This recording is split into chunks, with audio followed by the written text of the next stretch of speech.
For the next session, I would like to invite Dr. Vijay Shetty and Dr. Chintan Hegde. Hi, Chintan. How are you?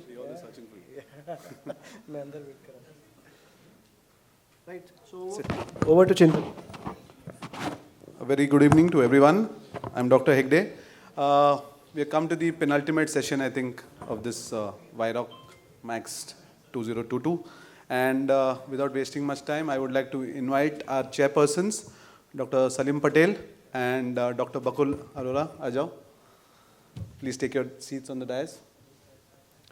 Our session is on orthobiologics, and I get warm regards from my boss, my mentor, Dr. Vijay Shetty. He unfortunately had some prior commitments, so he couldn't come here. So let's get on with the session. We'll be talking initially about just basics on PRP and BMAC.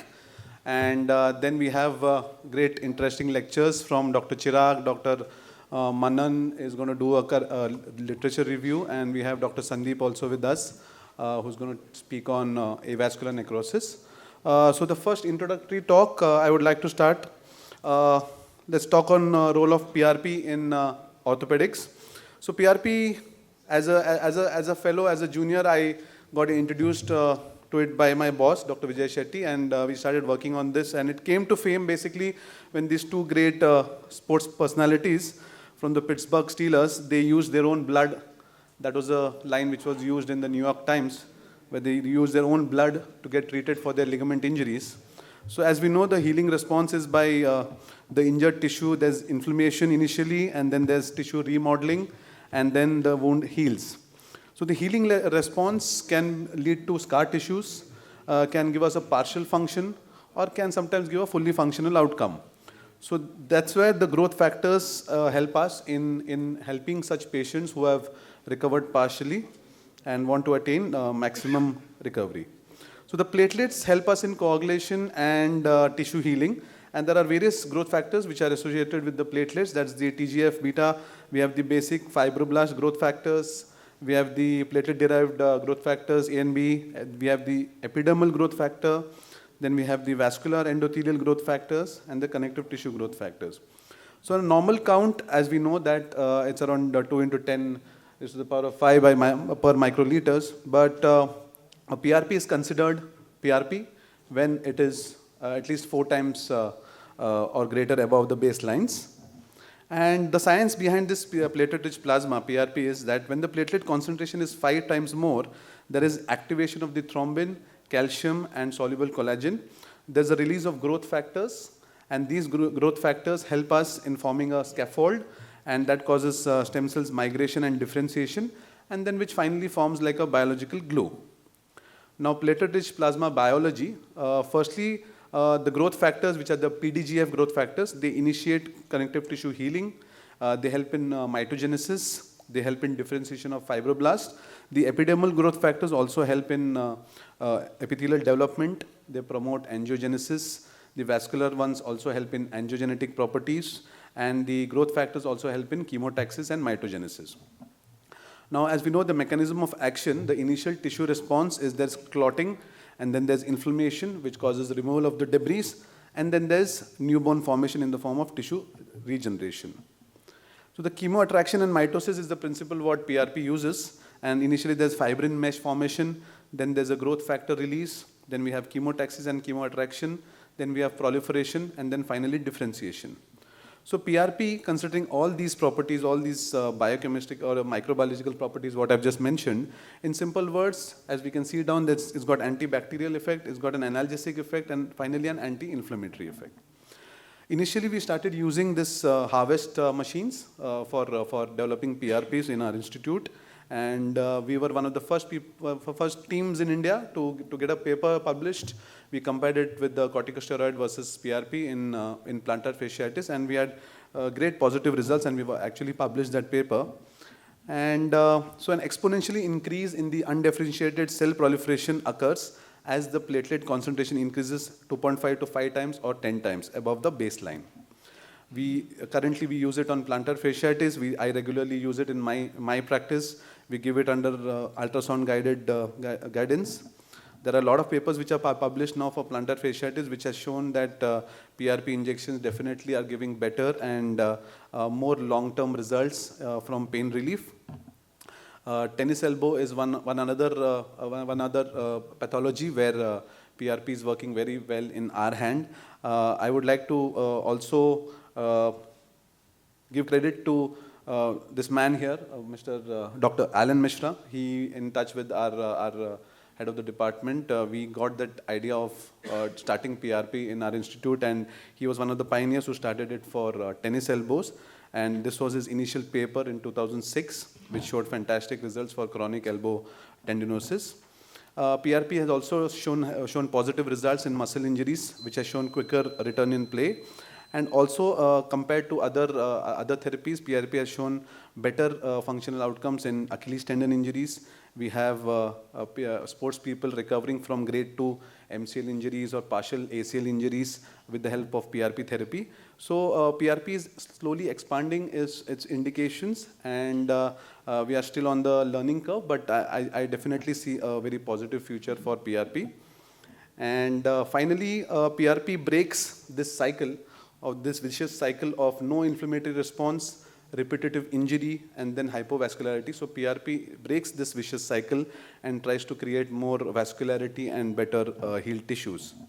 So the few other indications are rotator cuff tears and degenerative cartilage lesions also. Other users include jumpers' knees, wound healing in TKR, fractures, not delayed unions, slab lesions, meniscal repairs, and osteochondritis dissecans.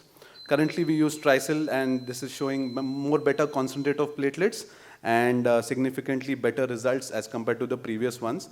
So platelet concentrates mainly depend on what machine you're using. You have to be thorough with your machines, and you should know what kind of platelet concentrations you are going to achieve. So on concluding it, it's an autologous, it negates any risk of infection, it's free of side effects, it's cost effective, the costs have tremendously come down, and it's an emerging regenerative tool. Yeah. Thank you.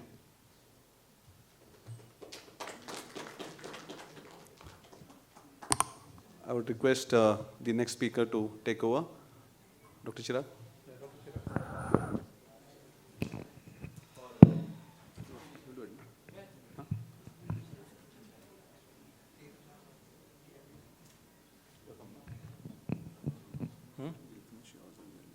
Let him come. Okay. Okay.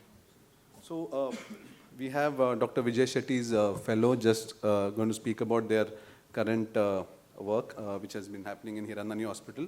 So over to you. Thank you, sir. Good evening to one and all.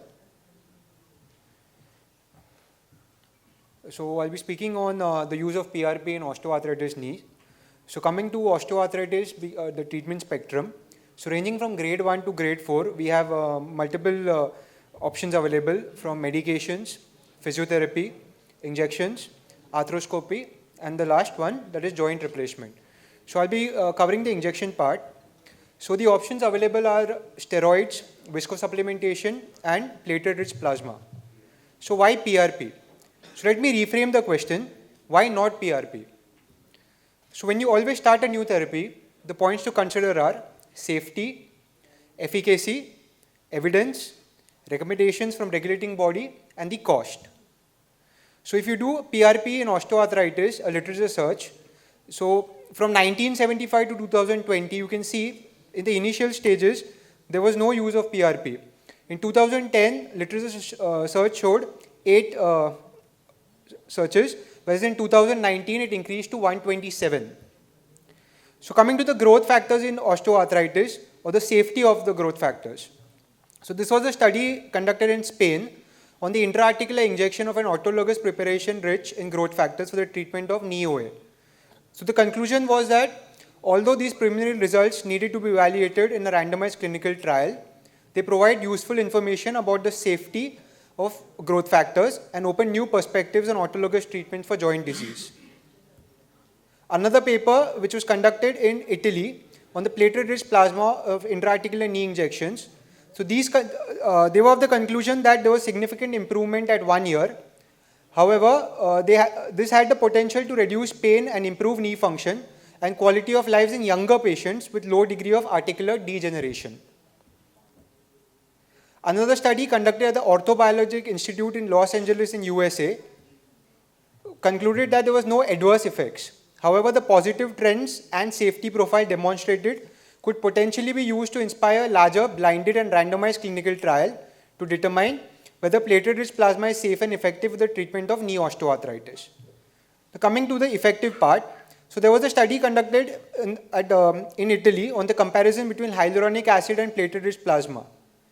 So the conclusion was that even in grade 3 osteoarthritis knee, the treatment with platelet plasma showed a significant better clinical outcome than the treatment with hyaluronic acid, with sustained lower WOMAC scores. Treatment with hyaluronic acid did not seem to be effective in the patients with grade 3. What about evidence? So I'll come to the ortho evidence part.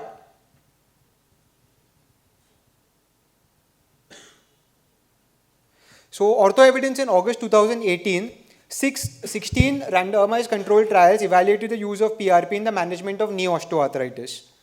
So when you compare PRP versus placebo at 3 months and at 12 months, PRP was found to be effective. Similarly, at 12 months, PRP was found to be effective as compared to a placebo.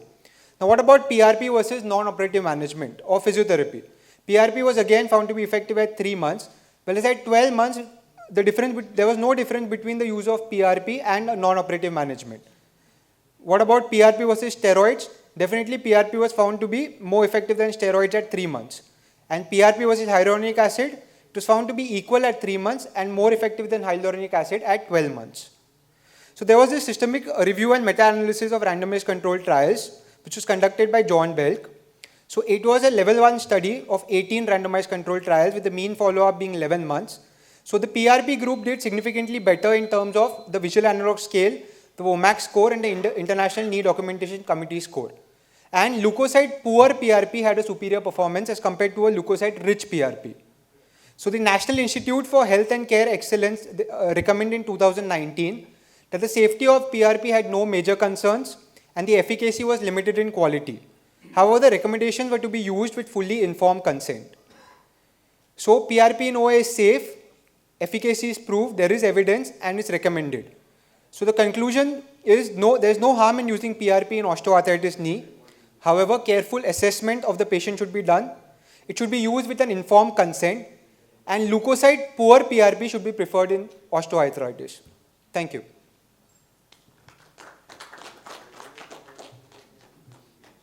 Can I have the next speaker now? Dr. Chirag, who will be talking on GFC in the treatment of osteoarthritis.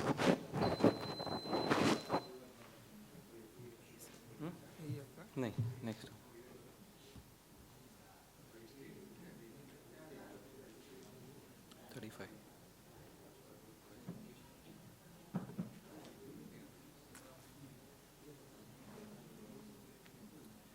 Hi, good evening everyone. I would be talking on growth factor concentrate in knee osteoarthritis. As very well spoken by previous speakers, that PRP has been very useful in treatments of orthopedic injuries and osteoarthritis. It is prepared using a double spin method where there is a first spin and a second spin. But what we also know is increase in platelet concentration does not mean there are more number of platelets. In PRP, about 20 to 30% loss of platelets are seen in the final PRP outcome when compared to the whole sample of the blood. Okay, and also the second spin, which is a highly concentrated spin which gives a high concentration of platelets, they also cause alteration in the platelet morphology. Also, the final outcome is only 0.5 to 1.5 ml of PRP, which is not adequate and which has to be diluted with a platelet poor plasma.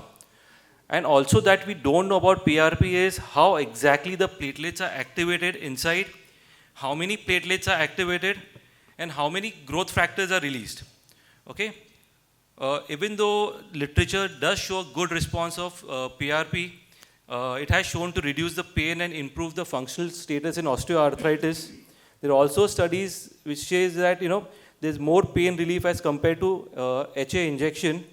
But there's also a study which says there is a call for standardization in the PRP preparation protocols and composition reporting. They did not provide sufficient information to allow the protocol to be reproduced. Okay?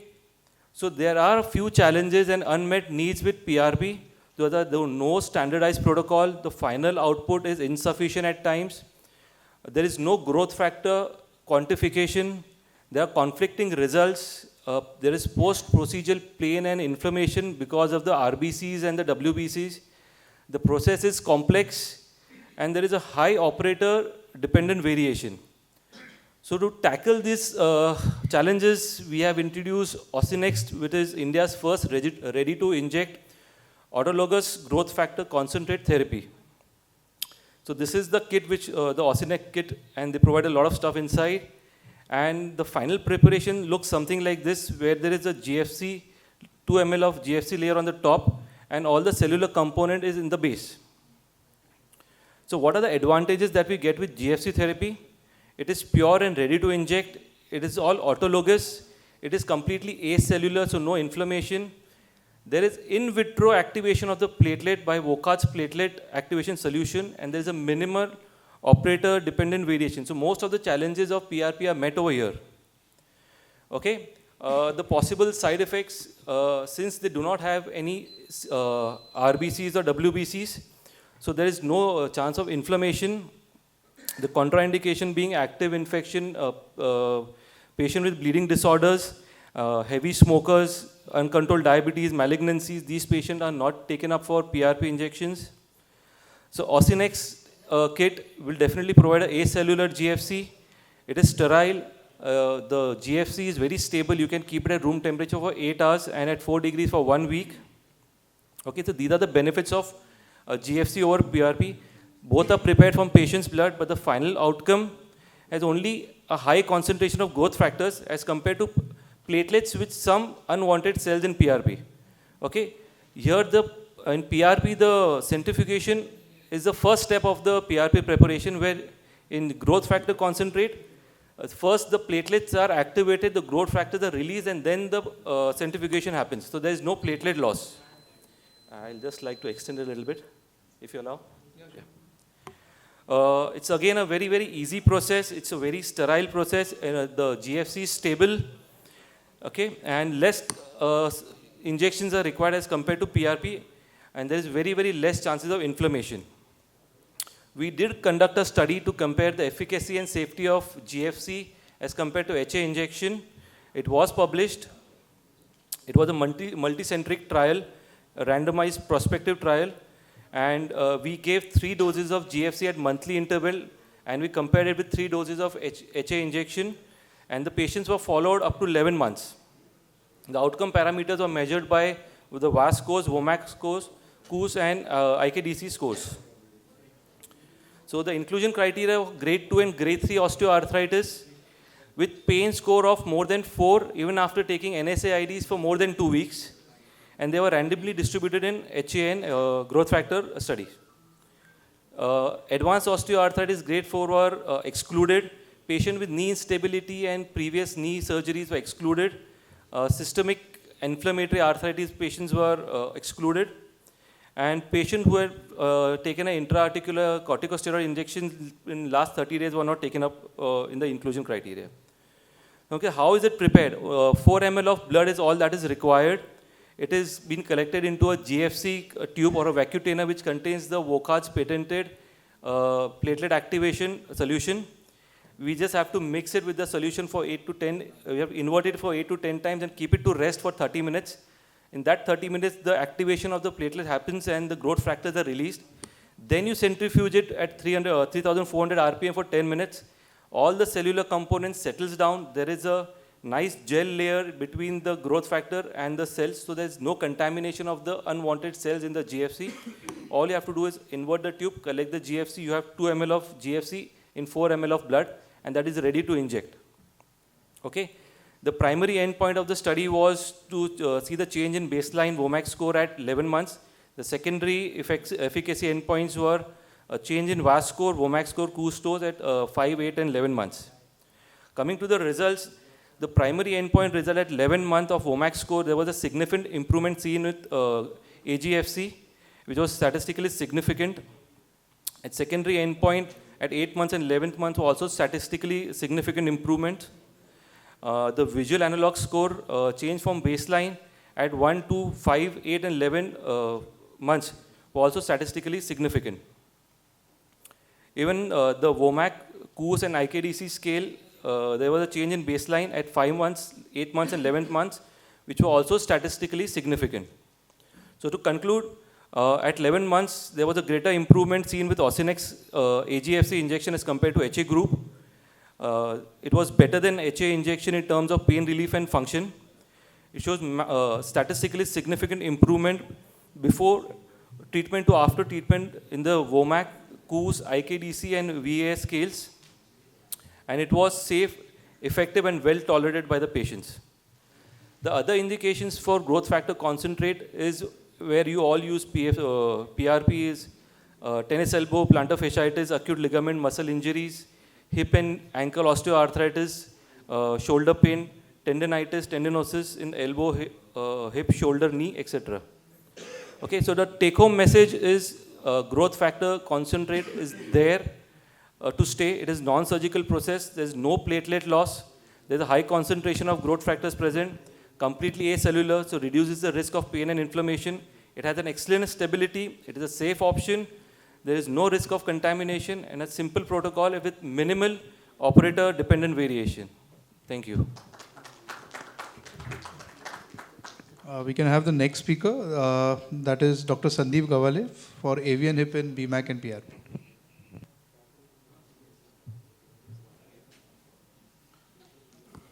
Good evening, everyone. I'll be speaking on BMAC and PRP in hip AVN. So, we all know the stages of the hip arthritis. So, in which stage we should use this BMAC or PRP? So, Ficus stages 1 and 2 are the stages in which we can use this BMAC or PRP. And good to excellent results have been reported when combined the core decompression with BMAC or PRP or both. So what is BMAC?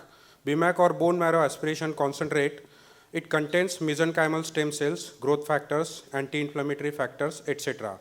The mesenchymal stem cells are multipotent stem cells and have immunomodulatory, anti-inflammatory, and anti-apoptosis actions. And how to prepare this BMAC? The approximately 60 ml of bone marrow aspirate is collected for processing from PSIS or ASIS. PSIS is preferred over the ASIS, and double centrifugation method is used, followed by cold preconditioning at 4 degrees Celsius and LED light bath for 20 minutes. It is the recommended procedure for preparing the BMAC. The mechanism of action of the BMAC. The BMAC contains mesenchymal stem cells. So it has 4 actions. The mesenchymal stem cell, it itself, it's a multipotent cell, and it differentiates into chondrocyte, osteocyte, and adipocytes. Also, the cell has a self-renewal capacity, and also it has a immunomodulatory action. And this is how the mesenchymal stem cells, they act in the case of osteonecrosis of the femoral head. So this is a recent study. They studied the role of cell therapy in osteonecrosis of the femoral head, and their interpretation was the mesenchymal stem cells, when we inject via the core decompression tract, particularly when employed at early pre-collapse stages, would improve the survivorship of femoral heads and reduce the need for hip arthroplasty. Again, PRP preparation, we have seen in the previous talks how to prepare it. The mechanism of action of PRP in osteonecrosis of the femoral head, it has many growth factors which induce the angiogenesis and osteogenesis. Also, it has interleukins and TNF-alpha and Rankel expressors which inhibit the inflammatory reaction at the osteonecrosis site. And also, it activates the AKT bad signal pathway and prevents the apoptosis induced by the glucocorticoids or any other agents which cause the osteonecrosis of the femoral head. So we have seen the PRP and BMAC. So now what if we add the PRP and BMAC? How will they act? How the synergy it will act? So the growth factor, cytokine and chemokine profiles seen in both PRP and BMAC, they vary in proportion. The combination of PRP with BMAC appears to mimic the natural cascade that occurs in fractured bone healing. The addition of PRP to BMAC has been shown to act as a rich and natural source of culture medium for mesenchymal stem cells in the bone marrow, and hence they work both synergistically to enhance the bone healing. These are few literature studies which indicates that when the PRP and BMAC are used simultaneously, the progression of osteonecrosis is only seen in 21% of the patients. These are various studies which have shown the synergy works very well as compared to PRP or BMAC alone. The procedure. So the entire procedure consists of core decompression, removing the cell debris, bone plug application, and injection of the preparation. So the guide pin insertion, we should start from the just few minutes at the base of the LT, and we should aim to reach the superior lateral portion in the femoral head in both AP and the lateral shoots. That guide wire is drilled with the 8 mm drill bit. Make sure you reach the subchondral area. We remove the debris with curettes. Make sure you remove the debris from the subchondral area or the desired this thing. How to prepare the bone graft as a plug? We use allograft for preparation of the bone graft. So we make a 8 mm diameter bone plug to put at the side of the drilling, and make a drill hole into center of that plug so that you can inject your aspiration, or you can pass your needle through that bone plug. So this is once we make that plug, we fix that plug here and pass our needle from that hole or the pre-drilled hole, and we put the concentrate here in this area. This is the post-procedure X-ray. Post-operative management, the exercises are started from the day 1. Partial weight bearing is permitted after 3 weeks with the use of crutches or walker for 3 weeks, and then full weight bearing. Analgesics, SOS, and thromboprophylaxis is given for first 3 weeks. So what are the advantages? It is minimally invasive, preserves patient's native joint. The patient's own bone marrow or blood is used to stimulate the biological healing. It is cost effective, can be performed as daycare or outpatient procedure, and the hip scores are improved significantly when combined with the core decompression alone. The disadvantages, it is not indicated in the later stages of AVN and not safe to perform without the aid of intraoperative imaging. So finally, the core decompression augmented with BMAC and PRP is effective in providing pain relief, improving the functional status, and delaying or cessation of progression in early stages of the hip AVN. Thank you so much. Thank you. So we have the last speaker now, that is Dr. Manan Vora, and he's going to talk about the current literature review. Hello. Yeah. Good evening. Firstly, thank you so much to Dr. Jayesh Gandhi, Dr. Ashish Vadnis sir, and Dr. Chintan sir for this opportunity. I'll be talking about PRP in sports injuries. The learning objectives today will be to review the current treatment options in partial ACL tears, plantar fasciitis, and tennis elbow, and to consider PRP as an alternative. We'll also understand the current literature review with regards to PRP in these conditions. So when it comes to partial ACL tears, this is a little gray area. Currently, we have conservative treatments with physiotherapy, partial reconstruction in terms of bundle augmentation, or complete ACL reconstruction according to the injured bundles. Currently, the preclinical studies have shown enough qualities of PRP. I'll just run through them because my previous speakers have elaborated on it helping the regulation of the articular environment, exerting a positive metabolic modulation on all joint tissues, and overall tissue healing promotion.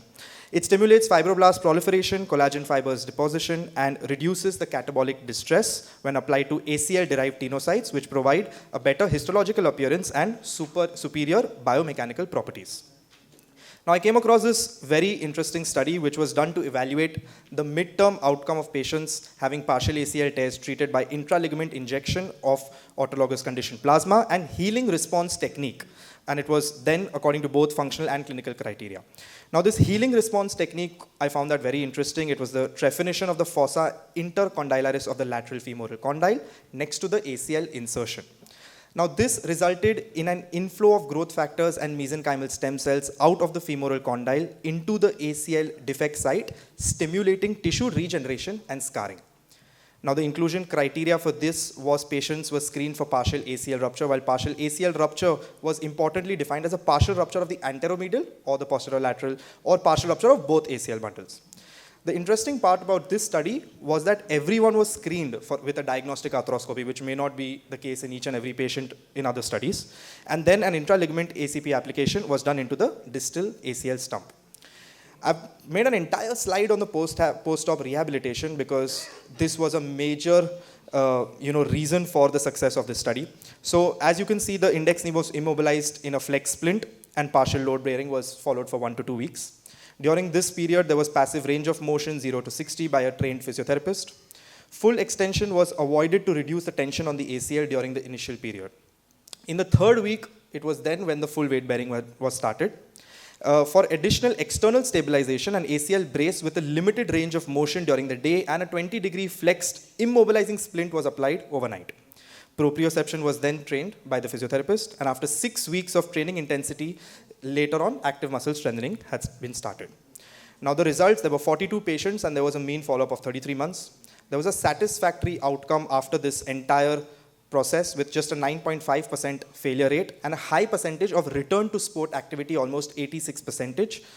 The quantity and quality of the movement was tested with drop jump, side hop, quick feet, and 1 to 2 leg stability tests. All of these tests showed a promising result in all included patients. So the points to note were that this technique enables the patients to return to sport after a shorter rehabilitation period. The training was started with a mean period of 12 weeks and a pre-injury level of sport activity and a mean of 5 months in 71% of the patients. Grade 1 and 2 ACLs returned at 9 weeks and at sporting activity at around 5 months. And these results then correlate with previously published literature when it comes to PRP for partial ACLs. I'm running out of time, but I'll quickly run through plantar fasciitis and tennis elbow. These are the current options. I'm sure you're aware of them. With the current verdict on steroids, a lot of orthopedicians are still using steroids, is that they are effective in the short term, but as Dr. Chintan also mentioned, in the long term, PRP seems to be a better option. This was a very good study that I came across that had a meta-analysis of 10 randomized controlled trials, and these were the results, that PRP was effective at reducing pain and improving physical function. However, a subgroup analysis demonstrated that 12 months of long-term PRP could improve pain and physical function, but 1 to 6 months of short-term PRP probably could not. Long-term effects showed better VAS, AOFAS, and RMS scores, and the difference was definitely clinically significant at the 12 to 24-month follow-ups. I'll be done in a minute, please. The conclusion is that PRP was as effective as other treatments in terms of pain and functional results in the treatment of patients with plantar fasciitis in the long term, but in the short term, probably not. Moving on to tennis elbow, once again, you're aware of the current treatment options. We're all dealing with them. Nearly 85 to 95% of them get complete relief at the 1-year follow-up, but for those who don't, PRP definitely can be considered. There was shockwave therapy, some of you may have heard of it, that really came in at one point, but a massive systemic review has shown that it provides no significant long-term benefit. Once again, PRP, like my previous speakers have spoken, I'll run through this because PRP in tennis elbow, there's enough talk about it and its benefits in providing pain relief over time.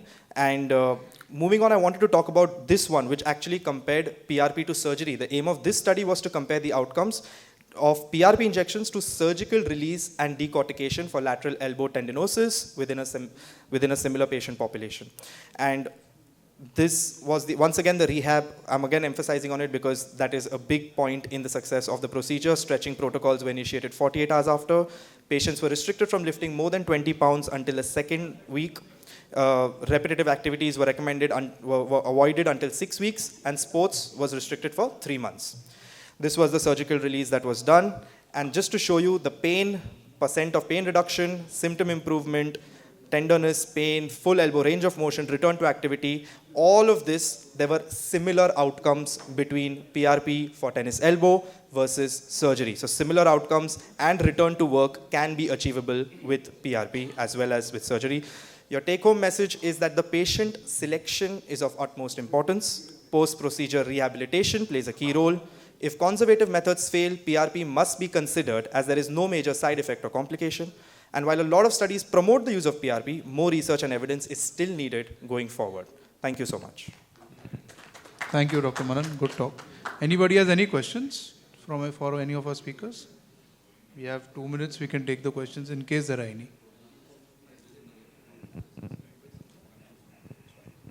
So I think we should call it off with the session, and I can ask all the speakers to come in for a photograph, and wish everybody a very happy New Year in advance.